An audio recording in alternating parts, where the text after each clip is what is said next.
Assalamualaikum warahmatullahi wabarakatuh. Alhamdulillah wassalatu wassalamu ala Rasulillah Sayyidina Muhammadin bi abdillah wa ala alihi wa ashabi wa mawala amma ba'd.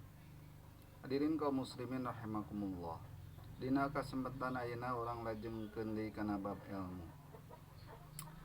Dawan kang Nabi sallallahu alaihi wasallam, ihdaru bisalasati asnapin minan nas, kudu sieun anjeun kana tilu golongan jalma. Al awalu wa humul ulama il ghafilun, anu kahiji nyaeta ka ulama geus pada ghaflah, hartina ka ulama geus teu butuh ku elmuna, geus teu butuh ku papatah-papatahna, geus teu butuh ku wejangan-wejanganna, geus teu butuh ku nasehat-nasehatna.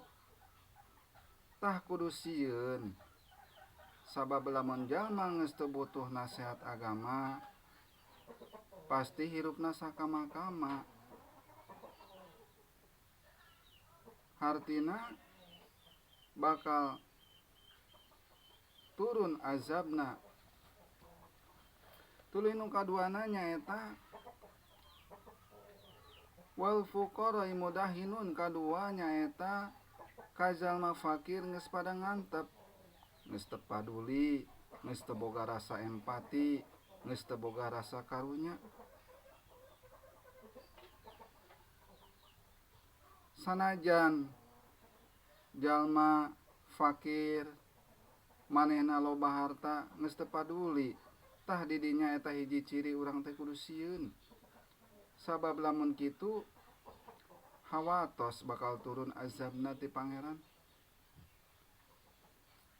Nu katiluna nyaeta wal mutawassifuna zahlu, geus teu aya tata kasopanan, geus teu aya sopan santun, geus teu aya akhlak budi pekerti, geus teu aya etika jeung attitude,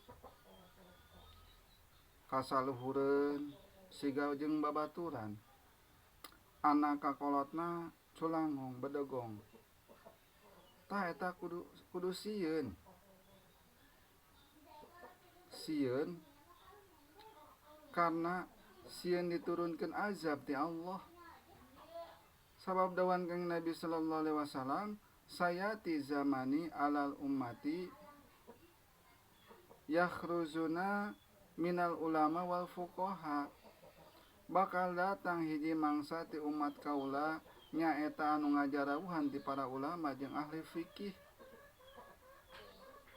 Fayabtalihimullahu salah satun baliatin, maka Allah bakal nurunkeun kana tilu pirang-pirang balai. Bakal diturunkeun ku Allah tilu balai, tilu azab. Anu kahiji nyaeta yarfa'ullah barokati min kasabihim, bakal diangkat tina kaberkahan tina kasab. Hartina sanajan kasab bebenangan loba hasilna gede, nang kurang we jeung kurang eueuh mahina, komo meunangna saeutik mah tina usaha teh. Samilosa kuduna mah zaman baheula mah karasana genah, samilosa saeutik mahi loba nyesa. Tapi ayeuna mah sarang balok saeutik kurang loba ge olok. Tah jadi eta hiji ciri geus dileungitkeun kabarokahan ti Allah. Tapi lamun urang boga kasadaran mah tuluy urang ngomean ulah nepi ka kitu, mugana ngasaukur peringatan. Beureun ku Allah ge bakal diangkat deui eta azab. Jadi geus karasa pisan zaman ayeuna teh keur mah usaha hese, beulieun marahal, duit 100.000 teh dibelikeun kana beas jeung lauk ke, ih seep beda jeung baheula karasana. Tuluy nu kaduana wasani yusalitullahu ta'ala alaihim sultanan zaliman. Nu kadua Allah bakal ngajadikeun di antara aranjeun teh nyaeta pamimpin-pamimpin anu zalim, pamimpin anu memperkaya dirina, pamimpin anu korup, teu parduli ka rakyatna,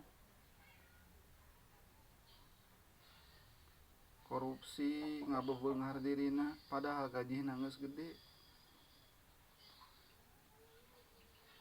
Tamu gaya kasadaran pemimpin-pemimpin ayeuna ka hareupna saladar nyaah ka rakyat leutik, jadi lain ngan saukur memperkaya dirina. Sabab jadi pamimpin teh kudu nu amanah jeung nyaah ka rakyatna.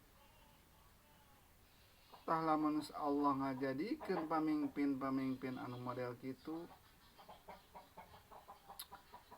lebah dieu urang kudu berpikir kumaha carana supaya Allah maparinan pamimpin-pamimpin teh anu bijaksana, anu adil. Tuluy nu katiluna nyaeta yakhruzuna min azabil qabri, bakal kaluar ti alam dunya.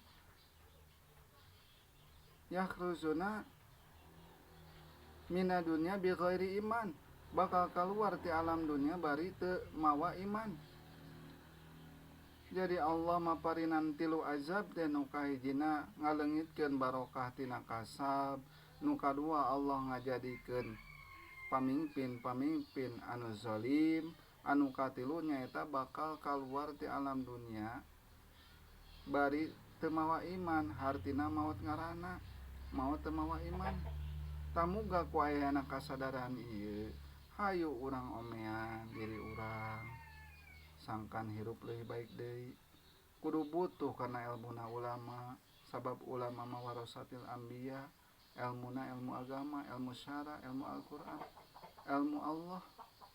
Kudu nyaah ka fakir, ka miskin, kudu hayang berbagi. Bahkan doakeun ku urang pamimpin-pamimpin teh sing jadi pamimpin-pamimpin teh anu jalalujur, anu balalener, anu cinta ka rakyatna, anu ngabela rakyatna. Jeung mudah-mudahan dina kaluar ti alam dunya ieu maot ngaranna urang bari mawa iman jeung Islam. Tah ku kituna para hadirin, sok sanajan urang dina kondisi bari jeung cege, urang ulah oleh-oleh ngadoa ka Allah jeung ulah poho syukuran kana sagala nikmat anu dipaparinan ku Allah ka urang. Wallahu a'lam bishawab. Moga aya manfaatna. Billahi taufiq wal hidayah. Wassalamualaikum warahmatullahi wabarakatuh.